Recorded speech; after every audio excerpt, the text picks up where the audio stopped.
ఏ మాత్రం కూడా తగ్గుముఖం పట్టలేదని చెప్పొచ్చు. 3 లక్షలు, 4 లక్షలు, 5 లక్షల వరకు కూడా ఆ క్యూసెక్ల వరద నీరు వచ్చి చేరుతుందని చెప్పొచ్చు. ప్రస్తుతం మాత్రం ఎట్ ప్రెజెంట్ 3,60,000 క్యూసెక్లో శ్రీశైలం నుంచి కూడా వచ్చి చేరుతున్నటువంటి పరిస్థితి కనిపిస్తుంది. 582 అడుగుల పైన కూడా చేరుకున్నటువంటి పరిస్థితి కనిపిస్తుంది. అధికారులు 6 గేట్లను కూడా ఎత్తి నీటిని దిగువకు విడుదల చేస్తున్నారు. మరి కాసేపట్లోనే ఏదైతే గేట్ నెంబర్ 13, 12, 11 ఆ నెంబర్ గేట్ల సాయంతో కూడా నీటిని దిగువకు విడుదల చేస్తున్నారని చెప్పొచ్చు. క్రస్ట్ గేట్ల పక్కనే ఉన్నటువంటి పవర్ హౌస్ ను కూడా చూస్తున్నాం. పవర్ హౌస్ కూడా నిరంతరంగా పవర్ హౌస్ కు మొత్తం 30,000 క్యూసెక్ల నీటితో కూడా అక్కడ మొత్తం కూడా విద్యుత్ ఉత్పత్తి జరుగుతుంది. గత వారం రోజుల నుంచి కూడా విద్యుత్ ఉత్పత్తి కొనసాగుతుంది. గత 2 సంవత్సరాల నుంచి కూడా పవర్ హౌస్ కూడా పూర్తిగా నిలిచిపోయినటువంటి పరిస్థితి కనిపించింది చెప్పవచ్చు. నాగార్జున సాగర్ పరిధిలో ఏదైతే విద్యుత్ ఉత్పత్తి ఉందో నీరు లేకపోవడంతో కూడా మొత్తం మనం చూస్తున్నాం. ఎక్స్క్లూజివ్ గా ఆర్టీవీ స్క్రీన్ పై చూస్తున్నాం. ఏదైతే 13వ నెంబర్ గేట్ నుంచి కూడా మనం వాటర్ రిలీజ్ అవుతున్నటువంటి దృశ్యాన్ని చూస్తున్నాం. ఎంతో ఎక్సైటింగ్ అంటూ కూడా చాలా వరకు మనం ఎంతో ఆత్మగా చూస్తున్నాం.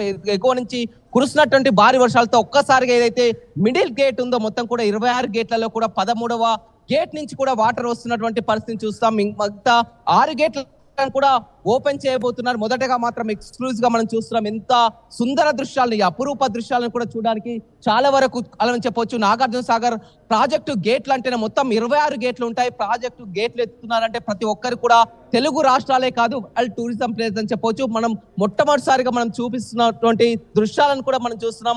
కొద్దిసేపు క్రితమే అధికారులు ఆన్ చేయడం జరిగింది, గేట్ ని ఓపెన్ చేయడం జరిగింది. మొదటగా 13వ గేటు నుంచి కూడా నీటిని విడుదల అవుతున్నారు. ఈ తర్వాత దాని పక్కనే ఉన్నటువంటి గేట్ ఇప్పటికే ఓపెన్ అయింది. ఆ పక్క నుంచి కూడా మొత్తం రాబోతుందని చెప్పొచ్చు. నీటిని దిగువకు విడుదల చేస్తున్నటువంటి పరిస్థితి కనిపిస్తుంది. 582 అడుగులకే నీటిని విడుదల చేస్తున్నటువంటి పరిస్థితి అయితే కనిపిస్తుంది అని చెప్పొచ్చు. గతంలో 590 అడుగుల వరకు ఉన్నప్పటికీ కూడా గతంలో వరద ఫ్లో అనేది చాలా తక్కువ వచ్చింది. కాబట్టి ఇప్పుడు ఎగువ నుంచి గత వారం రోజుల నుంచి కూడా ఏ మాత్రం తగ్గుముఖం పట్టకపోవడంతో కూడా అధికారులు మొత్తం నీటిని దిగువకు విడుదల చేస్తున్నటువంటి పరిస్థితి అయితే చెప్పొచ్చు.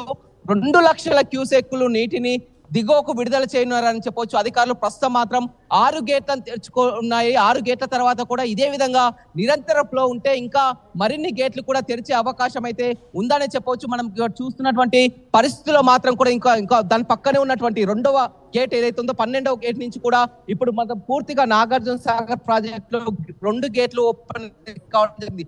ఒకదాని తర్వాత ఒకటి కాస్త సమయం తీసుకొని కూడా వస్తున్నాయి. మొత్తం ఎంతో గత 2 పర్యాలుగా పూర్తిగా నాగార్జున సాగర్ వెలవెలబోయినటువంటి నాగార్జున సాగర్ ఒక దశలో పూర్తిగా 504 అడుగులకు చేరుకొని డెడ్ స్టోరేజ్ లో ఉన్నటువంటి నాగార్జున సాగర్ ఇవాళ నిండు కుండలను తలపిస్తున్నటువంటి పరిస్థితి కనిపిస్తుంది. నిండు కుండలను తలపించడానికి కూడా మొత్తం పూర్తిగా ఇక్కడ నల్గొండ పరిసర ప్రాంతాల్లో కూడా వర్షాలు కురవక మొత్తం క్రాప్ హాలిడే ప్రకటించినటువంటి పరిస్థితిలో కూడా ఇవాళ కురుస్తున్నటువంటి వర్షాలతో ఎగువ నుంచి భారీ వర్షాలతో డ్యాంలన్నీ కూడా కృష్ణా బేసిన్ లో పూర్తిగా అన్ని కూడా జలకలను సంతరించుకొని చివరికి నాగార్జున సాగర్ ప్రాజెక్టుకు చేరుకున్నాయి.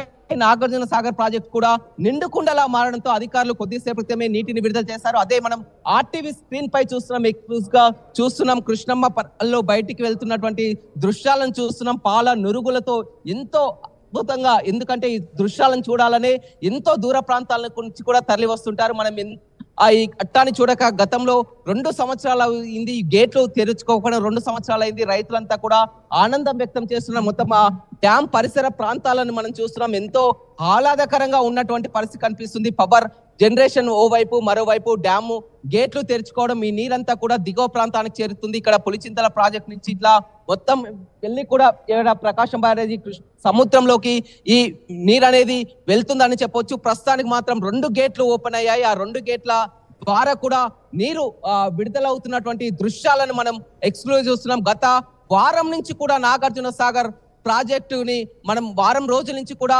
ఆర్టీవీ స్క్రీన్ మీద ప్రతి ఒక్కరు కూడా చూస్తున్నారు. నాగార్జున సాగర్ కు వస్తున్నటువంటి ఫ్లో, ఇన్ఫ్లో, అవుట్ ఫ్లో కూడా గమనిస్తున్నారు. 524 అడుగుల నుంచి కూడా మనం చూస్తున్నాం. 524 నుంచి 530, 530 నుంచి 40, 550 వాళ్ళ 582 అడుగులకు చేరుకుంది. పూర్తి స్థాయి నీటి మట్టం 590 అడుగులు ఉన్నప్పుడు కూడా 582 అడుగులకే ఎగువ నుంచి భారీగా 3.5 లక్షల పైగా ఇన్ఫ్లో రావడంతో కూడా గేట్లు తెరిచినటువంటి దృశ్యాలను చూస్తున్నాం. ప్రస్తుతం 2 గేట్ల ద్వారా కూడా నీటి దిగువకు వస్తున్నటువంటి విజువల్స్ ను కూడా చూస్తున్నాం. మరి కాసేపట్లోనే మరికొన్ని గేట్లు కూడా తెరిచే అవకాశం ఉంది. ప్రాజెక్టు అధికారులు డ్యామ్ పైకి చేరుకొని కూడా ఆ గేట్లు ఓపెన్ చేయడం జరిగింది. ఓపెన్ చేసిన తర్వాత దిగువకు వస్తున్నటువంటి ప్రవాహాన్ని చూస్తున్నాం. నిన్న మొన్నటి వరకు కూడా ఇదంతా కూడా పూర్తిగా ఎడారిగా ఉన్నటువంటి ప్రాంతం, ఆ కృష్ణా పరివాహక ప్రాంతం అంతా కూడా నీరు లేక రాళ్లు తేలినటువంటి పరిస్థితి ఉంది. చూడొచ్చు, మనమంతా కూడా రాళ్లు రప్పలు చూస్తున్నాం.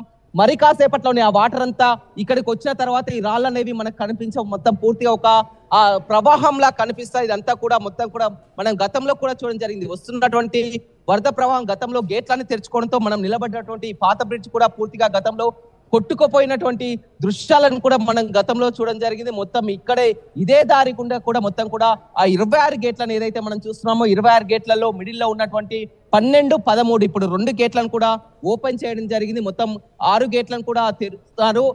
గంటకు కూడా వారు వస్తున్నటువంటి వరద ప్రవాహాన్ని ఇంట్లోని అధికారులు ఎప్పటికప్పుడు కూడా గమనిస్తున్నారు. అధికారులను అప్రమత్తం చేస్తున్నారు. గతంలో మనం చూడడం జరిగింది, పూర్తిగా నాగార్జున సాగర్ ప్రాజెక్ట్ అనేది తెలంగాణ పరిధిలో ఉండేది. గతంలో శ్రీశైలం ఏపీ పరిధిలో, నాగార్జున సాగర్ ప్రాజెక్ట్ అనేది తెలంగాణ పరిధిలో ఉండేది. కానీ ఆ తర్వాత విభజన జరిగిన తర్వాత పూర్తిగా ఇది నాగార్జున సాగర్ ప్రాజెక్టు కేఆర్ఎంబి పరిధిలోకి, కృష్ణా రివర్ మేనేజ్మెంట్ బోర్డు పరిధిలో